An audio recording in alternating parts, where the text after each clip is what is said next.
Dhanik Bharat Educational Institutions, Inter, IIT, JEE, NEET, admission opened. అందరికీ నమస్కారం. Welcome to it's you TV. ప్రస్తుతం మనతో పాటు ఉన్నారు ప్రముఖ ఆధ్యాత్మికవేత్త, న్యూమరాలజిస్ట్ లక్ష్మీ నరసింహస్వామి ఉపాసకురాలు శ్రవంతి గారు. అమ్మతో మాట్లాడి మనకున్న సందేహాలన్నింటినీ కూడా నివృత్తి చేసుకునే ప్రయత్నం చేసేద్దాం. అంతకంటే ముందు ఇటువంటి ఆధ్యాత్మికపరమైన వీడియోస్ కోసం ఇప్పుడు మన ఛానల్ని సబ్స్క్రైబ్ చేసుకోండి. నమస్కారం అమ్మ. నమస్తే దాక్షాయిని. అమ్మ, మనం చూసుకుంటే సాయిబాబా దేవుడు అని చెప్పేసి చాలామంది ఎంతో నమ్మకంగా అసలు పూజిస్తూ ఉంటారు. చాలా కలిసి వచ్చింది మాకు అని నమ్మే వాళ్ళు ఉన్నారు. అలాగే చూసుకుంటే ఇంకొక వైపు సాయిబాబా ముస్లిం అని చెప్పేసి అసలు ఎందుకు పూజిస్తున్నారు ఆపేయండి అని చెప్పేసి పబ్లిక్లోకి వచ్చేసి ఆ క్లాస్ ఇవ్వడం అనేది చూస్తున్నాం మనం. రిపీట్ ఒకసారి క్లాస్ అనొద్దేమో. ఎందుకు ఏం కదా అనొచ్చు, తప్పే ఉంది. క్లాసే అది. Okay sir. క్లాస్ అంటే ఏంటి? క్లాస్ అదే క్లాసే. మరి చెప్తా, నేను దానికి కూడా ఆన్సర్ చెప్తా. క్లాస్ అనొచ్చు, ఎందుకు అనొచ్చో చెప్తా. ఓకే. సాయిబాబా ముస్లిం అని చెప్పేసి పూజ చేయకూడదు, ఎందుకు చేస్తున్నారు అని చెప్పేసి అనడం కూడా వింటున్నాం కదా. దీని పట్ల మీ అభిప్రాయం ఏంటమ్మా? చాలా రోజుల నుంచి, అంటే నేను ఆల్మోస్ట్ మీడియాలోకి వచ్చినప్పటి నుంచి బాబా గారి గురించి మాట్లాడడము, అలాగ అనకూడదు అని చెప్పి నేను చాలా నెమ్మదిగా చెప్పిన సందర్భాలు ఉన్నాయి, చాలా బాధపడి చెప్పిన సందర్భాలు ఉన్నాయి. ఇంకా ఎన్ని రోజులు అంటారు అని చెప్పి విసిగిపోయి మాట్లాడిన సందర్భాలు ఉన్నాయి. ఇందాక నువ్వు అన్నావు కదా క్లాస్ అనేది మంచి మాట, మంచి పదం, కరెక్ట్గా యూజ్ చేసావు. ఎందుకంటే క్లాస్ అంటే ఏంటి? నువ్వు నమ్మినది నేను కూడా నమ్మాలని చెప్పి నాకు ఎక్స్ప్లెయిన్ చేస్తావు, అవునా? టీచ్ చేస్తావు. ఇది నిజమా అని అనిపించేంత, అవునా కదా? అదే కదా క్లాస్ అంటే. అక్బర్ చాలా అందంగా ఉంటాడని మూవీ తీశారు. నిజంగా అక్బర్ అందంగా ఉండడు, కానీ అది చూసినప్పుడు మనం ఏమనుకుంటాం, అక్బర్ చాలా బాగుంటాడు అనుకుంటాం, అవునా కాదా? అంటే ఏంటి? నువ్వు ఏదైతే నమ్మావో అది నువ్వు కూడా నమ్ము అని చెప్పి చెప్పడం అనేది క్లాస్ అనమాట. ఓకే. అండ్ మోర్ ఓవర్ ఇప్పుడు ఎవరైతే ముస్లిం అని చెప్పి అంటున్నారో వీళ్ళు వెళ్ళి ఆఫ్ఘనిస్తాన్కి వెళ్ళి బర్త్ సర్టిఫికేట్ తీసుకొచ్చారా?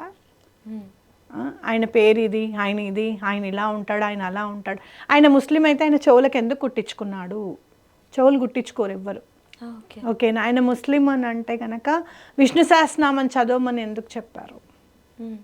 ఆయన ముస్లిం అంటే కనుక అసలు మసీదులో ఆయన కూర్చొని దీపాలు ఎందుకు వెలిగించారు? ఆయన ముస్లిం అంటే కనుక అగ్నిహోత్రం ఎందుకు పెట్టారు అసలు? ధూని అదే కదా, ద్వారకామాయిలో ధూని అదే కదా, అగ్నిహోత్రం ఎందుకు పెట్టారు ముస్లిం అయితే? జెండా ఎందుకు చేశారు? శ్రీరామనవమి ఉత్సవాలు ఎందుకు చేశారు? సాయిబాబా గారు దత్త సాంప్రదాయంలో ఏముంటుంది అని అంటే, ప్రపంచంలో ఏదన్నా జరుగుతూ ఉంటే కనుక దానికి అనుగుణంగా ఒక అవధూత అవతరిస్తారు అనేది మనం మర్చిపోతున్నాము. గజానన్ మహారాజ్ గారు ఉండేవారు, ఆయన మరి తాగేవారు. ఆ మాటని మనం యూట్యూబ్లో అనకూడదు. ఆయన పీల్చేవారు, హుక్ అని అనుకోవచ్చు, మీరు ఏదైనా అనుకోండి. ఇంకా ఆ మాట నేను వాడకూడదు ఈ సందర్భంలో అని నేను వాడడం లేదు, కానీ ఆయన తాగేవారు. అంటే ఆయన కరెక్ట్ మనిషి కాదనా? అవధూత ఆయన ఏం చేస్తే కరెక్ట్గా ఉంటుందో, ఏం చేస్తే ఆ సమస్య తీరిపోతుందో అది చేసేవాళ్ళు. అక్కల్కోట్ గారు మహారాజ్ గారు ఉన్నారు, ఆయన వటవృక్షం నుంచి వచ్చారు, దిగంబరంగా ఉండేవారు ఆయన. అక్కల్కోట్ మహారాజ్ గారు తెలుసా? ఆయన అదేంటి బావిలో నీళ్లు రావట్లేదని అంటే వెళ్ళి బాత్రూమ్ పోసారు. ఆ బావిలో బోలేడు నీళ్లు, ఇప్పటిదాకా ఎండిపోలేదు ఆ బావి.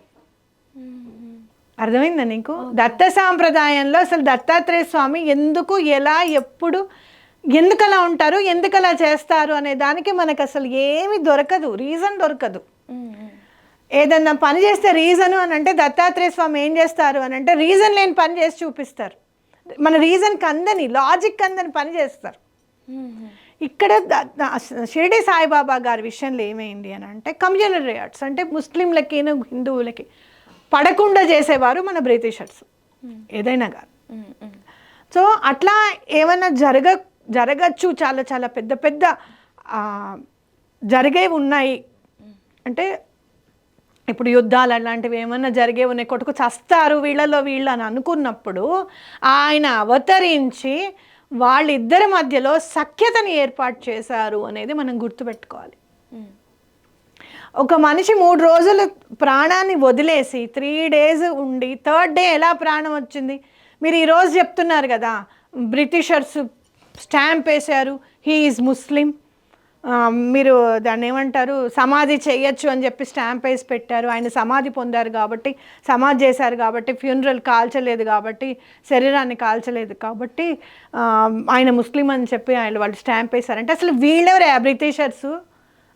సావర్కర్ని తీసుకొని వెళ్ళి దాన్ని ఏమంటారు, కాలాపాని జైల్లో పెట్టారు.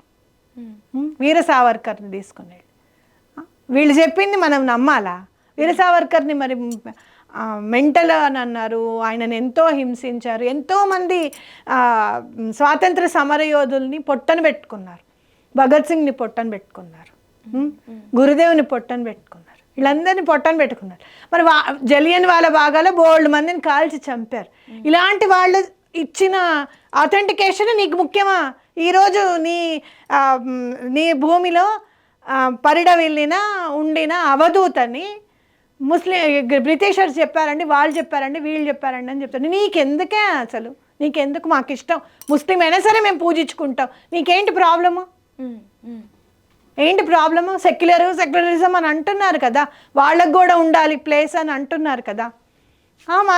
మాకు ఆయనలో ముస్లిం కనిపించట్లేదు. నేను చిన్నప్పటి నుంచి పూజిస్తున్నాను, నేనేమి మతం మారిపోలేదుగా, మరి పూజలు చేస్తూనే ఉన్నానుగా, హోమాలు చేస్తూనే ఉన్నాగా, అమ్మవార్లని అయ్యవాళ్ళని నమ్ముతూనే ఉన్నాం కదా. పోనీ అమ్మవారిని నమ్ముదామంటే వారాయిదేవి నువ్వు నమ్మొద్దు, నువ్వు అదేమిటి చాలా ఉగ్రదేవత, ఆవిడని అసలు నమ్మొద్దు, ఆవిడ ఫోటో ఉండొద్దని ఇంకో బ్యాచ్ బయలుదేరుతుంది. బాబా గారిని నమ్ముతేనేమో ఆయన ముస్లిం, నువ్వు నమ్మొద్దని ఇంకో బ్యాచ్ బయలుదేరుతుంది. నేను ఒకసారి నమ్మండి ఒకసారి నమ్మకండి అని చెప్పే తత్వం కూడా నాకు కాదు. అర్థమైందా? నాకు ఒక ఉన్నత స్థానం లభించిన తర్వాత అయ్యో ఈ ఆన్సర్కి ఇలా చెప్పకపోతే బాగుండదేమో అని చెప్పే తత్వం కూడా నాది కాదు. బయట సిచ్యువేషన్స్ బట్టి అట్లా ఎట్లా ఉంటుంది? అలా ఎలా ఉంటుంది? నువ్వు ఎలా మారిపోతావు? అసలు మారకూడదు. నీ మాట ఎప్పుడు కూడా ఒకలానే ఉండాలి. తత్వము అనేది భగవంతుడు బాబా గారి విషయంలో మాత్రం నేను ఖచ్చితంగా నమ్మేది ఏంటి అని అంటే, ఆ శ్రీపాద శ్రీవల్లభులు పంపించారు అని చెప్పి నేను ఖచ్చితంగా నమ్ముతా. దత్తాత్రేయ స్వామి పంపించారని ఖచ్చితంగా నమ్ముతా. మీరు శ్రీపాద శ్రీవల్లభుల చరితామృతం కనుక చదివితే అందులో బాబా గారు ఎవరు అనేది క్లియర్గా రాసింది, సాయిబాబా గారు ఎవరు అనేది క్లియర్గా రాసింది. మేము నమ్మము, అది ఈ మధ్య వచ్చింది 2000 సంవత్సరంలోనే బయటకు వచ్చిందంటే మనం ఏం చేయలేం. అవునా కాదా? Okay okay. మీకు న్యూటన్ దాన్ని ఏమంటారు, యాపిల్ కింద పడిందంటే నమ్ముతారు. న్యూటన్ వెళ్ళి చూసావా నువ్వు న్యూటన్ని? నేను ఖచ్చితంగా నమ్ముతాను. Physics is nothing but devotional. స్పిరిచువాలిటీలో నీకేమన్నా ప్రూఫ్ కావాలి అంటే ఫిజిక్స్లో వెతుకు. అవును, మనకి ఎన్నో నిగూఢంగా ఉన్న సూర్యుడి కాంతిలో 7 కలర్స్ ఉన్నాయని చెప్పి నీకు కనిపిస్తుందా? నీ మాంస నేత్రాలకి 7 రంగులు కనపడతాయా? మరి అవి ఎక్కడో ఒక రిఫ్లెక్షన్లోకి వెళ్ళి ఆ ప్లేస్ నుంచి బ్యాక్ వచ్చినప్పుడు రెయిన్బోలో నీకు కనిపించి విబ్యూఆర్ 7 colours, violet, IndiGo, orange, red భలే ఉంది అని అనుకుంటే అప్పుడు మరి సూర్యుడిలో ఆ రంగులు లేవనా? సూర్యుడి వెలుగులో ఆ రంగులు లేవనా నీకు కనపడనంత మాత్రాన? అదే మనం చూడలేకపోతే నమ్మకపోతే నమ్మకు, లేవనుకో, ఓన్లీ వైట్ డ్రెస్ వేసుకొని తిరుగు, ఎవడొద్దన్నాడు నిన్ను? నువ్వు అవధూత గురించి మాట్లాడే హక్కు నీకు లేదు. ఆ సమయంలో నువ్వు లేవు, అవునా కాదా? ఆ సమయంలో నువ్వు లేవు. ముందు మత గ్రంథాలని పట్టుకుని బ్లాక్ బుక్కులు పట్టుకొని బయట తిరుగుతూ ఉంటారు చూసావా, వాళ్ళ నుంచి ముందు రక్షించు, తర్వాత బాబా గారి భక్తుల నుంచి రక్షించు. కానీ మతం మారిపో అని చెప్పి మనం నుంచుంటే చాలు, మనకి పూస్తూ ఉంటారు పెయింట్. నువ్వు మారిపో, ఏం కాదు, నీకు కష్టాలు ఉన్నాయి కదా. నన్ను అడిగిన వాళ్ళు కూడా ఉన్నారు తెలుసా, మారండి మతం, మీకు ప్రాబ్లమ్స్ ఉన్నాయి కదా, మతం మారితే దేవుడు చాలా హెల్ప్ చేస్తాడంటే మా మతంలో చాలా మంచి దేవుళ్ళు ఉన్నారమ్మా. మతం కాదు నాది, సనాతన సాంప్రదాయం, ధర్మం, ఒక జీవన విధానం. భగవంతుడి దయ వల్ల ఈ కర్మభూమిలో పుట్టాను, హిందూ సాంప్రదాయంలో, నేను సనాతన సాంప్రదాయంలో నేను పుట్టాను. నాకు తెలుసు. మీరు ఇలాంటివి ఏమీ మీరు మాట్లాడకండి, నాకేమీ చెప్పకండి. మీ దేవుడు గొప్పవాడే కాదని నేను అన్నాను, మా దేవుడు మరీ గొప్పవాడు కాబట్టి మీరు మా జోలికి రాకండి. మా ప్రసాదాలు తినకపోయినా పర్వాలేదు, మమ్మల్ని గుర్తించకపోయినా పర్వాలేదు, మమ్మల్ని మమ్మల్గా ఉండనివ్వండి, మేము పాపులం కాదు అని చెప్తా నేను. అర్థమైందా? వాళ్ళ నుంచి రక్షించు, నీకెందుకు ఇంక ఈ బాబా గురించి దీని గురించి నీకు అనవసరం. బోల్డ్ మంది పిల్లలు లవ్ జిహాద్ విషయంలో ఇబ్బంది పడుతున్న వాళ్ళు బోల్డ్ మంది ఉన్నారు. దాని మీద మాట్లాడండి అయ్యా, దాని మీద మాట్లాడండి. ఉమెన్ ఎంపవర్మెంట్ గురించి మాట్లాడండి. ఎన్ని రోజులు ఇంకా బాబా గారు ముస్లిం అని చెప్పి దాని మీద కూర్చొని మాట్లాడతారు? ఇంకెన్ని రోజులు మాట్లాడతారు? అయిపోయింది, మీరు చెప్పాలనుకున్నది మీరు చెప్పేశారు. రైట్ టు టాక్ అన్నట్టే రైట్ టు బిలీవ్ అనేది కూడా ఒకటి ఉంటుంది. నేను నమ్ముతాను, నేను నమ్మినంత మాత్రాన నా దాన్ని ఏమంటారు, మనోభావాల్ని దెబ్బతీసే హక్కు మీకు లేదు. అర్థమైందా? అవునా కాదా? మీరు ఇంకేమైనా చేయండి, ఇదంతా ఎందుకు? ఆల్రెడీ చెప్పేశారు, అయిపోయింది. ఎంతమంది దగ్గరికి వెళ్ళి మైకులు వెళ్ళి మాట్లాడతారు? అంటే అంతకుముందు చెప్పినవి కూడా మీ ప్రభావం చేత మార్పేసి చెప్పేంతగా మీకు ఎందుకు? మీలో మీరు కొట్టుకుజావడమేనా? ఇంకా వాడంటాడు, వీడంటాడు, వీడిని వాడా ఆ అమ్మాయిని మ్యానిపులేట్ చేశాడంటాడు. అమ్మాయిని మ్యానిపులేట్ చేసినంత మాత్రాన్ని వాడు చెప్పింది తప్పు రైట్ అని మనం ఎలా నిర్ణయించగలుగుతాం? ఒక మనుషులే 2 రకాలు ఉంటారు. వీడు చెప్పేది కరెక్టే, కానీ వీడికి ఏమన్నా ఒక ఉమనైజర్ అని అనుకుందాం. ఉమనైజర్ అన్నంత మాత్రాన ఆ పాత్రలోనే తప్పు చేస్తున్నాడు, కానీ వీడు చెప్పింది మొత్తం తప్పని మనం అనుకోలేం కదా. అవునా కదా? ఆల్రెడీ ఇంకొకటి చెప్పేది ఏంటి అని అంటే, షిరిడి సంస్థానం వాళ్ళు ఆల్రెడీ నోటీసులు ఇచ్చారు, ఇలా చేయడానికి కరెక్ట్ కాదు అని కూడా చెప్పారు. ఒకళ్ళ మనోభావాల్ని దెబ్బతీయడం అనేది చాలా పొరపాటు. ఇప్పుడు మీరు ఉన్నారు అయ్యప్ప స్వామి టెంపుల్, ఆ లేడీస్ వెళ్ళిపోవచ్చు అని చెప్పారు. దానికి దెబ్బలాడండి అయ్యా. మీరు హిందువులు అయితే కనుక ఎందుకు వెళ్ళకూడదు? వెళ్ళడానికి వీలు లేదు. అసలు ఆడవాళ్ళు ఎలా అడుగు పెడతారు? అసలు కోర్టు ఎవరు అలా మా మతంలోకి మీరు ఎలా అలా చెప్పేస్తారు? విధి విధానాలు ఏవి మీరు చూడకుండా ఇంకా ఏదన్నా, ఇప్పుడు బోల్డ్ కేసులు ఉన్నాయి, కొన్ని ఏళ్ల నుంచి మురుగుతున్న కేసులు ఉన్నాయి. మరి ఈ కేసుని మీరు ఎందుకు అంత తొందరగా తీసుకొని ఎందుకు మీరు అలాంటి జస్టిస్ ఇచ్చారు? వీటి మీద పోరాడండి. అవునా కాదా? చాలా ఉన్నాయి పోరాడేవి. ఇంకా ఇవి పాత టాపిక్ అయిపోయింది. షిరిడి సాయిబాబా గారు ముస్లిము, పూజించకండి. మీకెందుకు? పూజించుకునే వాళ్ళు పూజించుకుంటారు, నమ్మేవాళ్ళు నమ్ముతారు. వాళ్ళ ఇంట్లో ఏదో పెద్ద ప్రాబ్లం వచ్చింది, ఓ 10 లక్షలు కావాలి, ఆయనకు దండం పెట్టుకున్న తర్వాత ఎవడో భగవంతుడు తెచ్చి ఇచ్చాడు, భగవంతుడి రూపంలో తెచ్చి ఇచ్చాడు, వాళ్ళు నమ్ముతారు. నువ్వు ఇస్తావా 10 లక్షలు ఆయన దండం పెట్టుకోపోతే? మరి ఊరుకో, నీకు చేత కాదన్నప్పుడు ఊరుకో. వాళ్ళు దండం పెట్టుకొని వాళ్ళ ప్రాబ్లమ్స్ వాళ్ళు సాల్వ్ చేసుకుంటారు. అంటే ఇక్కడ బేసిక్గా very very simple basic line ఏంటంటే, వాళ్ళ నమ్మకం వాళ్ళ ఇష్టం. We're no one to interfere. అసలు వాళ్ళకి నమ్మితే ఇది జరిగిందని వాళ్ళకి ఒక బిలీఫ్ క్రియేట్ అయిన తర్వాత మనం ఎవరం వెళ్ళి క్వశ్చన్ చేయడానికి? నిజంగా సాయిబాబా ముస్లిమే అవ్వని ఇంకేదైనా అవ్వనివ్వండి, వాళ్ళని మొక్కితే వీళ్ళకి చెప్పాడా దత్తాత్రేయ స్వామి ముస్లిం రూపంలో రానని? అసలు చెప్పాడా? లేదు. మరి ఇంకేంటి బాధ? ఏంటి బాధ?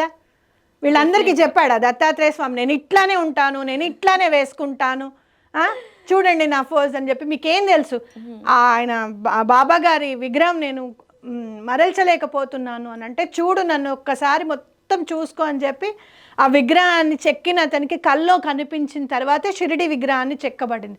That was the last to my knowledge. ఒకవేళ నేను తప్పైతే నన్ను క్షమించండి. టు మై నాలెడ్జ్ ఆ శిల్పికి అదే లాస్ట్ శిల్పం. ఇంకా ఆ తర్వాత ఆయన పెద్ద ఆయన గతించారు.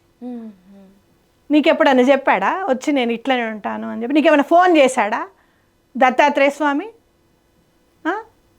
నేను ముస్లిం రూపంలో రానని చెప్పాడా? ఆదిశంకరుని కూడా పరీక్షలు జరిగాయి తెలుసా?